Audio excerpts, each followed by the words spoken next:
ایک روایت میں آتا ہے کہ ایک مومن نیک انسان برائی کے ماحول میں ہوگا، وہ اللہ سے دعا کرے گا، اللہ کی جانب سے ارشاد ہوگا کہ تم اپنے بارے میں مانگو تو تمہیں عطا کریں گے، تمہارے ذاتی حوائج ہم پورے کریں گے، لیکن معاشرے کے بارے میں تمہاری دعائیں قابل قبول نہیں ہیں۔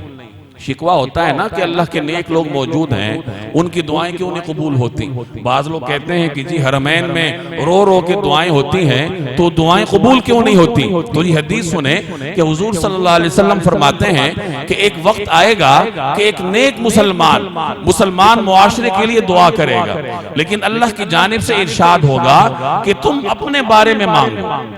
اپنے بارے میں مانگو گے تو ہم قبول کریں گے، مسلمان معاشرے کے بارے میں تمہاری دعائیں ہمیں قبول نہیں ہیں، اس لیے کہ انہوں نے مجھے ناراض کیا ہے۔ تو میرے بھائی یہ وہی دور ہے جس میں میں اور آپ رہ رہے ہیں، اللہ کی مدد سے ہم محروم ہیں، محروم ہونے کی وجہ سے